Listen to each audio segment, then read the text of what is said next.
सहनावतु सहनौ भुनक्तु सह वीर्यं करवावहै तेजस्विनावधीतमस्तु मा विद्विषावहै। येन धौता गिरः पुंसाम् विमलैः शब्दवारिभिः तमश्च ज्ञानजं भिन्नम् तस्मै पाणिनये नमः।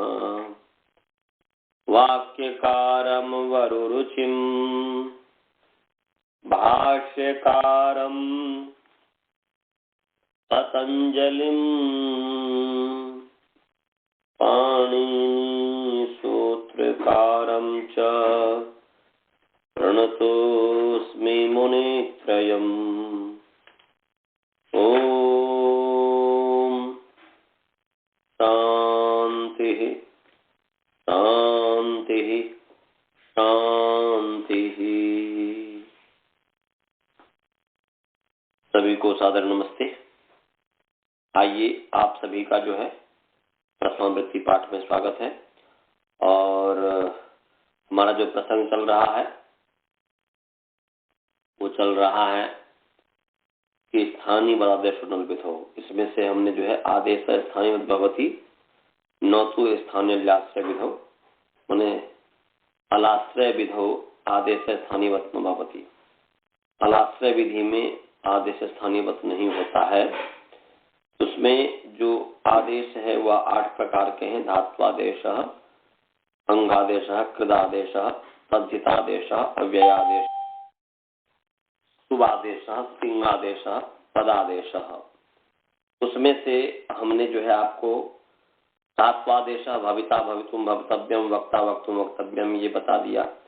अंगादेश में केन काभ्याम कही जो यहाँ उदाहरण दिया इसको भी हमने सिद्धि करके बता दिया। कृदादेश में प्रकृत्य प्रहृत्य और अव्ययादेश भी में उदाहरण यही दिया है, प्रकृत्य प्रहृत्य।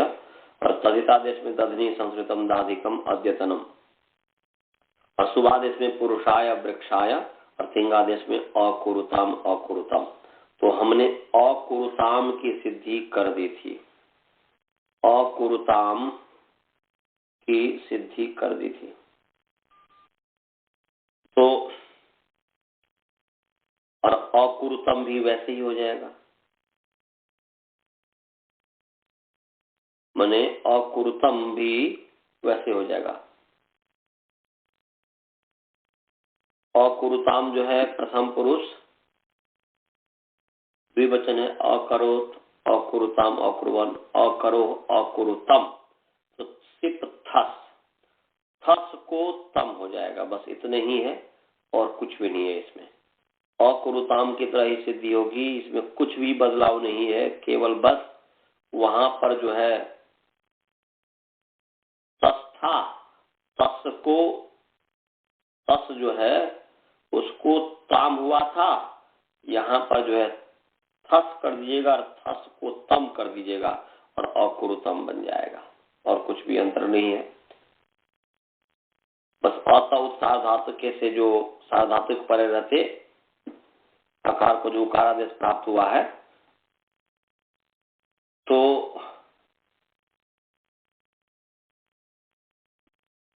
यहाँ पर जो है तम है। तम जब आदेश हो गया थस को, तम के तिंग नहीं न होने से और श्रित न होने से जो है सार्वधातुक संज्ञा नहीं है। क्योंकि तंग जो है तंग को तम हुआ, थस को तम हुआ। थस तो तिंग है तो तिंग से सार्वधातुकम तिंग है, परंतु तम तो तिंग नहीं है। तो फिर वहां पर कहेंगे कि स्थानीय बदादेश नल्पित हो कि तिंगादेश तिंगवत भवती। वह थस तिंग था तो ये भी तिंग हो गया। तो ये आपको हमने तिंगादेश में अकुरुतम को भी बता दिया। अब आगे है पदादेश। ग्रामो नः स्वम ग्रामो वह स्वम। ये है ग्रामो नः स्वम ग्रामो वह स्वम। ये है पदादेश 8वां। आइए इस पर हम विचार करते हैं। पदादेश में जैसे ग्रामो वह स्वम या न स्वम कुछ भी ले लीजिए। तो जैसे ग्रामो न स्वम लेते हैं तो ग्रामो न स्वम, ग्राम माने गांव, न माने हमारा, स्वम माने स्व है, धन है। माने वह स्व कहते हैं धन को, स्व कहते हैं, यहाँ पर स्व का मतलब है धन। तो गांव जो है हमारा धन है। माने कहने का अभिप्राय है कि गांव का कोई मालिक होगा। जैसे पहले जमाने में जिस समय की जो परंपरा थी, क्या कौन सी परंपरा कहेंगे उसको, कि बहुत सारे खेत जिसको हुआ करते हैं राजा इत्यादि की परंपरा या इस तरीके से, तो वो गांव के लोग जो है कि एक ही व्यक्ति के पास अधिक से अधिक खेत होता था और दूसरे व्यक्ति जो है उसके अंडर में काम किया करते थे। तो बोलते ग्रामो न स्वम, ये गांव जो है ना मेरा मलकियत है, ये मेरा जो गांव है ये धन है इत्यादि। तो यहाँ पर जो ग्रामो न स्वम की जो सिद्धि करेंगे तो पदादेश है। तो ग्रामो न स्वम का मतलब हुआ कि ग्रामः अस्माकम स्वम, न माने अस्माकम, ग्रामः अस्माकम स्वम, ऐसा है। तो यहाँ पर क्या है, ग्रामः अस्माकम स्वम, ये जो है इस स्थिति में एक सूत्र है। गांव को तो सु आगे ग्राम बन जाएंगे, फिर जो है अस्माकम, अस्मद से अस्माकम बन जाएगा। तो यहाँ पर केवल अस्माकम की जहां पर प्रसंग होगा सिद्धि वहां पर बताएंगे। अभी तो अस्माकम है षष्ठी बहुवचन, इस चीज को समझना है। और एक सूत्र है माने ग्रामः अस्माकम स्वम, ग्रामो अस्माकम स्वम। तो इस स्थिति में एक सूत्र है बहुवचनस्य वसनसौ। ये 8-1-21 नंबर सूत्र है। अष्टम अध्याय पहला पाद का 21 नंबर सूत्र है, निकाल लीजिए। 8-1-21 8-1-21 निकाल लीजिए। बहुवचनस्य वसनसौ निकाल लिए।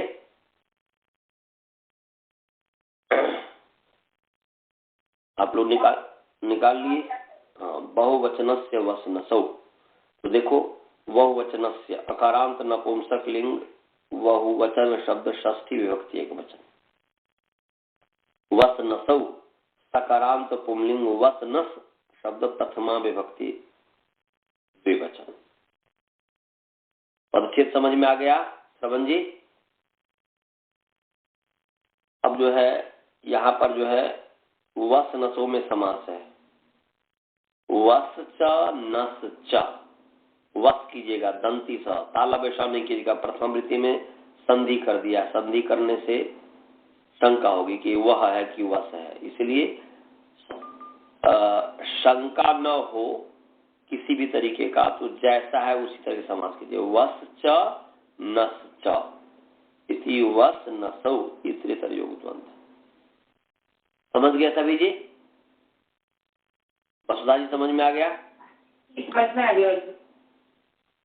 अब जो है इसमें अनुवृत्ति आ रही है, इसके ऊपर देखिए 8-1-20 नंबर सूत्र है। युष्मद स्मदो षष्ठी चतुर्थी द्वितीया स्थयोर्वान्नावौ। इससे युष्मद स्मदो और द्वितीया चतुर्थी द्वितीया स्थयो मने षष्ठी चतुर्थी द्वितीया स्थयो, युष्मद स्मदो षष्ठी चतुर्थी द्वितीया स्थयो, इसकी अनुमति आ रही है। समझ गए? और 8-1-18 नंबर सूत्र है। अनुदात्तम सर्वपादादौ, अनुदात्तम सर्वपादादौ, इससे पूरे सूत्र के अनुदात्तम सर्वपादादौ ये अधिकार सूत्र है और इस पूरे सूत्र की अनुवृत्ति आएगी। इसकी जो अनुवृत्ति है, इसका जो अधिकार है तिंगी चौदात्तवती 871 नंबर सूत्र है, वहां तक जाता है अनुदात्तम सर्वपादादौ का। तो उसी के बीच में तो ये 21 नंबर ही सूत्र है, इसलिए अनुदात्तम सर्वपादादौ इस पूरे की अनुवृत्ति आ रही है। और इसी के ऊपर है 817 पदार्थ, इस पदार्थ की भी अनुवृत्ति आ रही है। और इसी के ऊपर जो 816 नंबर सूत्र है पदस्य, उस पदस्य की अनुवृत्ति आ रही है, ये भी अधिकार है। पदस्य का पदस्य अधिकार सूत्र है, पदार्थ अधिकार सूत्र है। पदस्य का अधिकार जो है अपदांतस्य मूर्धन्यः अष्टम अध्याय तीसरा पाद 55 नंबर सूत्र है, उससे पहले पहले तक है। अर्थात 8-3-54 तक है। और पदार्थ जो है यह भी अधिकार सूत्र है, और यह इसका अधिकार जो है कुछ संयुक्त सूत्र को साधो उससे पहले पहले तक है, मैंने 8-1-69 69 नंबर से पहले पहले तक है। तो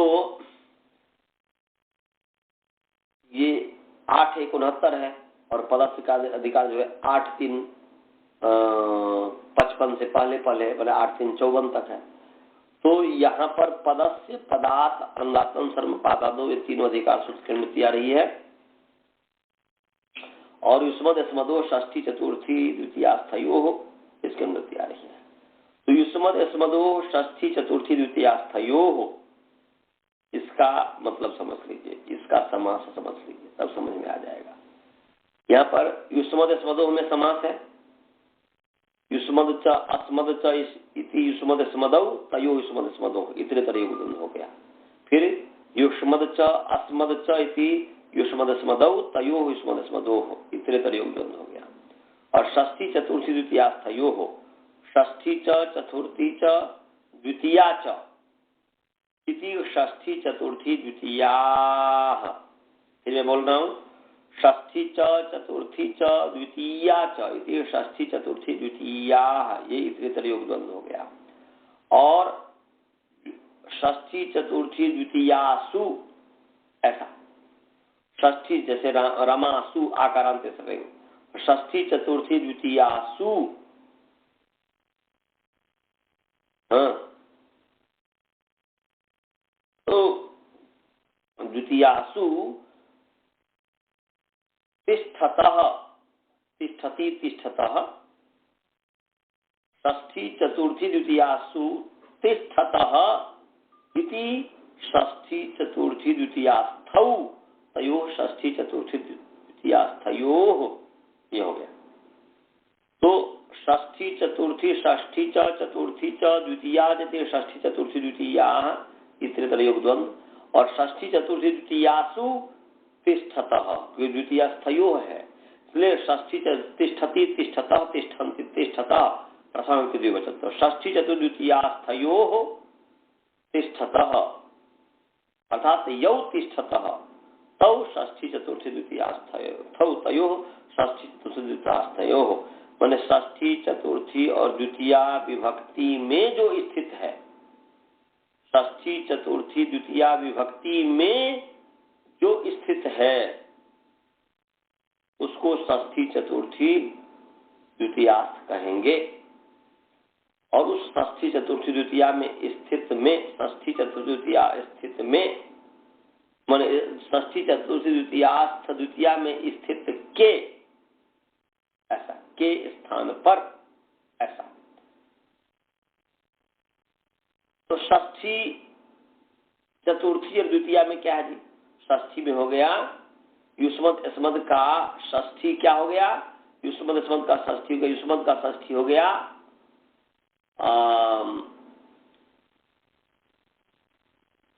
क्या बनेगा जी?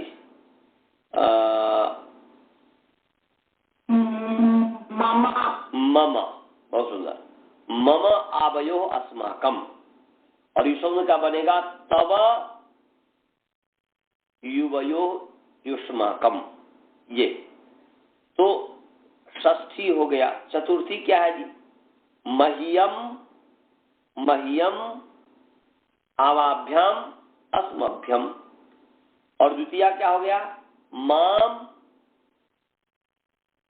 माने माम माम आवाम, जो है ना जी, आवाम वयम, वयम, माम आवाम वयम नहीं, अस्मान, द्वितीया कहा ना जी, अस्मान, माम आवाम वय अस्मान, अस्मान। हाँ, तो ये षष्ठी युष्मद अस्मद का षष्ठी चतुर्थी द्वितीया में स्थित जो शब्द होगा ये हो गया। और इसके ऊपर जो अनुदात्तम सर्वपादादो जो कहा यदि का सूत्र है, तो अनुदात्तम प्रथमा विभक्ति एक वचन है और सर्वम सर्वनाम नपुंसकलिंग प्रथम एक वचन है, और अपादादौ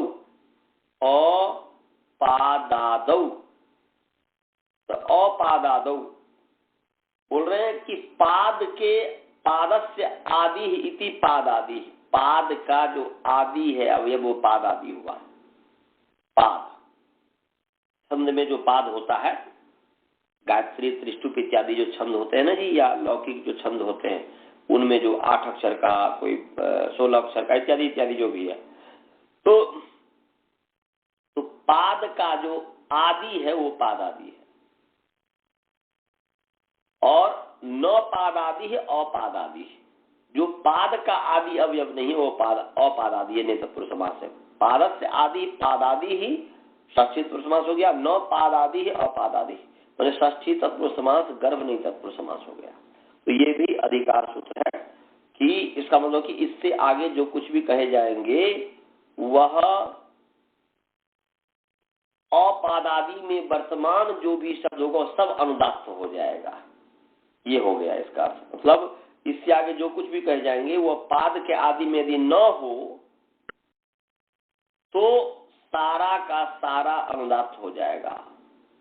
तो ये युष्मद स्मद का जो द्वितीया षष्ठी चतुर्थी, षष्ठी चतुर्थी द्वितीया, ये पाद के आदि में नहीं होगा तो ये पूरा का पूरा अनुदात्त हो जाएगा, ये कह रहा है। ये वो स्वर प्रकरण का है। और पदस्य पदार्थ है, तो पदार्थ का मतलब है कि पंचमी है, से पद से उत्तर और पद से पद के स्थान में, ऐसा हुआ। पदार्थ पदस्य, पदार्थ उत्तर से पद से स्थान है, माने पद से उत्तर पद के स्थान में, ऐसा हुआ। तो अब आइए बहुवचन से बसरतों का अर्थ क्या होगा। क्या हुआ कि अथवा कि पदार्थ पद से उत्तर,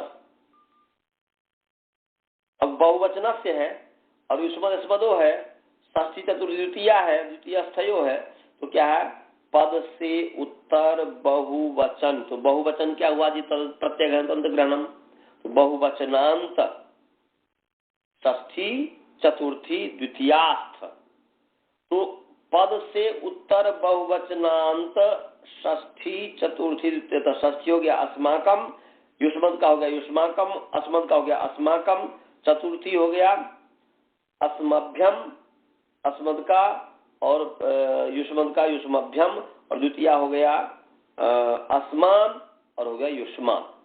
तो ये हुआ। तो पद से उत्तर, पदार्थ उत्तरयो बहुवचनांतयो, अंत विधि हो गई प्रत्यगंध ग्रहणम, तो पदार्थ उत्तरयो बहुवचनांतयो षष्ठी चतुर्थी द्वितीयास्थयो,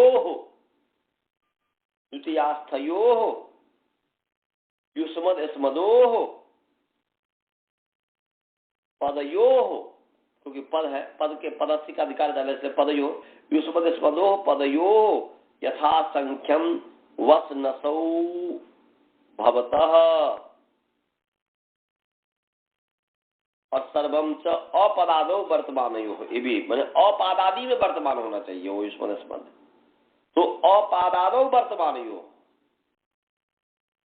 पाद के आदि में नहीं होना चाहिए, अपादादि होना चाहिए, इसलिए भी जुड़ेगा, अपादादो भी जुड़ेगा, तो हो जाएगा पदार्थ उत्तरयो बहुवचनांतयो षष्ठी चतुर्थी द्वितीयास्थयो अपादादौ वर्तमानयो युष्मद स्मदो पदयो यथा संख्यम वसनसौ भवतः, वसनस इत्येतो आदेशो भवतः, और अनुदात्तम अनुदात्तो चतो भवतः, और अनुदात्त भी होते हैं वो। तो यहाँ पर और समझ में आ गया जी? हाँ जी, बसना जी, स्वाति जी, समझ में आया? जी आगे जी, वो तो पद के स्थान पर आ रहे हैं ना? पद से उत्तर पद के स्थान में, पद से उत्तर पद के स्थान में युष्मद स्मद भी पद होना चाहिए और पद से उत्तर भी युष्मद स्मद होना चाहिए और पाद के आदि में वर्तमान नहीं होना चाहिए, पाद के शुरू में नहीं होना चाहिए। तो जैसे यहाँ पर ग्रामो वह स्वम या ग्रामो न स्वम है, तो ग्राम अस्माकम और स्वम है। तो यहाँ पर बहुवचन से बहुवचन मतलब कि ग्राम हो गया पद, उस पद से उत्तर जो है षष्ठी में स्थित माने बहुवचनांत षष्ठी में स्थित जो शब्द है, तो बहुवचनांत षष्ठी में स्थित जो पद है वह अस्माकम है। उसको क्या हो गया? वस नस आदेश हो गया था संकम से, अस्मत जो है तो उसको नस आदेश हो गया। तो नस होने से क्या हो गया? ग्रामो नस स्वम, स को स से विसर्ग कर दीजिए पूर्वक, तो ग्रामो न स्वम। तो यहाँ पर स्वरूप से जो है पद के स को रूप आया है, पद के स को रूप होता है। तो पद क्या है जी?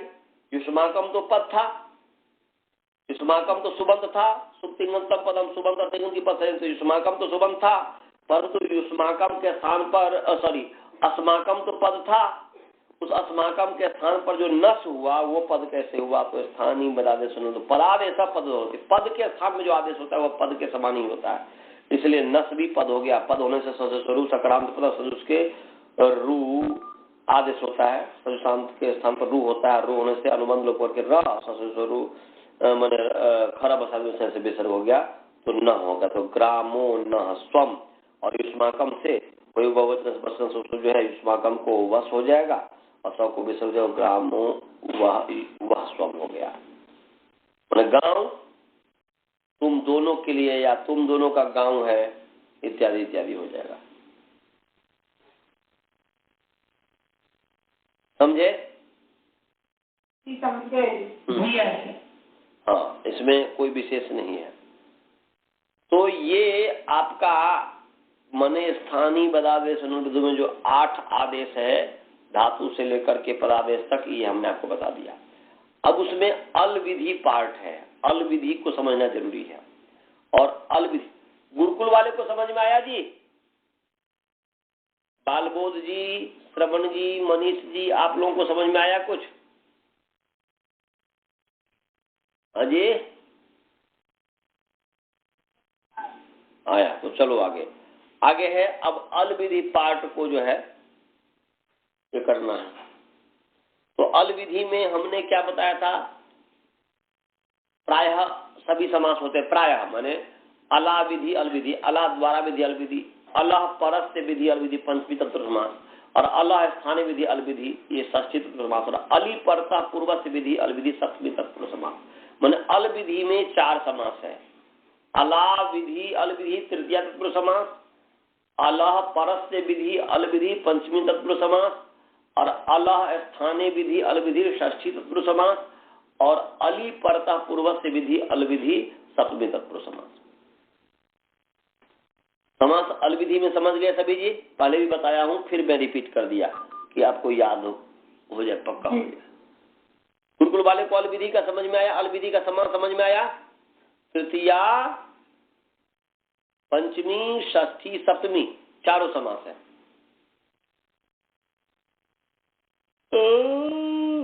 नहीं समझ में आया? समझ गए? तो आइए अब सबसे पहले तृतीया का ये करते हैं। अला विधि अल विधि, अला विधि अल विधि, अल के द्वारा विधि। तो अला विधि अल विधि, अल के द्वारा विधि, अल के कारण विधि। जैसे महोरस के न, ये उदाहरण है अला विधि का।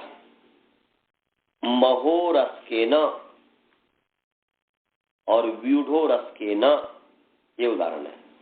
तो महोरस के न जो है यह है कि महोरस मतलब महत उरस यस्य, उरो यस्य, जिसका छाती बड़ा है, माने जिसकी छाती बड़ी है, जिसकी छाती महान है, विशाल है। ऐसे भी छाती वाले आपको मिलेंगे ना जी, कि बहुत ही तगड़ा है और एकदम छाती जो एकदम चौड़ा चौड़ा है छाती। एक तो चौड़ा हो गया, एक विशाल हो गया, दोनों में अंतर है। व्यूढ़ो रस के न का अर्थ हुआ कि जिसकी चौड़ी छाती है उसको व्यूढ़ो रस कहेंगे, और जिसकी माने एकदम बोल्ड छाती है उसको महोरस कहेंगे। तो यहाँ पर महत उरो यस्य, महत है माने महान है छाती जिसकी, उस व्यक्ति को कहेंगे महोरस का, उसके द्वारा, महोरस के न माने महोरस के न, महोरस के द्वारा ये कार्य किया गया, महोरस के निदम कार्यम कृतम इत्यादि। तो यहाँ पर बहुब्री है महत सु उरस सु, और अनेक मन पदार्थ से समास हो गया, और समास होने से मन अन्य पदार्थ वर्तमानम अनेकम सुबंतम, हाँ अनेकम सुबंतम समस्यते, समर्थे सुबंते समस्यते। तो समास हो गया, महत्सु रसु में समास हो गया, समास होने से तदित समास आस्था से प्रातिपदिक संज्ञा हो गई, और फिर सुपुधातु प्रातिपदिक से लुक हो गया, तो महत उरस ये हो गया, महत उरस ये हुआ। अब इस स्थिति में महत उरस, इस स्थिति में ये महत उरस की प्रातिपदिक संज्ञा है, और प्रातिपदिक संज्ञा होने से माने अर्थपद धातु र प्रत्यय प्रातिपदिकम, इससे प्रातिपदिक संज्ञा, और प्रातिपदिक संज्ञा होने से यहाँ पर ज्ञान प्रातिपदिका का अधिकार चला, और ज्ञान प्रातिपदिका तद्धिता, और इसके अधिकार में एक है उरह प्रवृत्तिभ्य कप। ये 5, 4, 151 नंबर सूत्र है, पंचम अध्याय चतुर्थ पाद का 151 नंबर सूत्र है, निकाल लीजिए। 5, 4, 151, 5, 4, 151 निकाल लिए।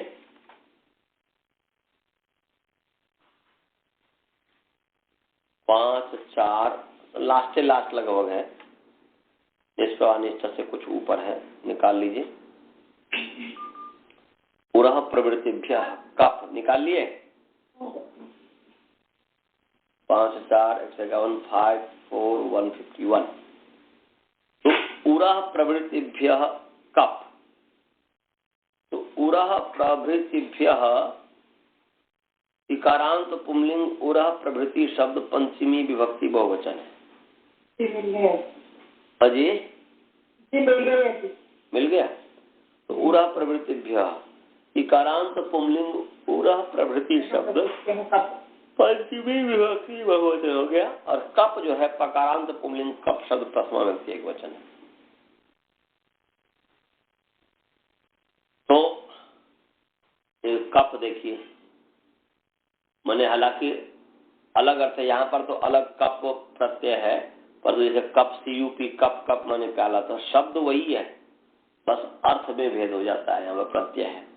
तो कप उरह प्रवृत्तिभ्य कप, उरह प्रवृत्ति में समास है, उरह प्रभृति येषाम,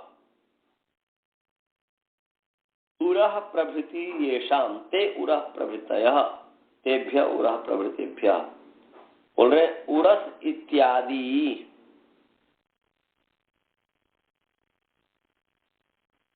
उरस प्रभृति येषाम, जिनके पास उरह प्रवृत्ति है उसको उरह प्रवृत्ति कहेंगे। उरह इत्यादि है जिनके, ये गण है, गण उरह इत्यादि हैं जिनके, उसको उरह प्रवृत्ति कहेंगे। उरह इत्यादि हैं जिनके, उसको उरह प्रवृत्ति कहेंगे।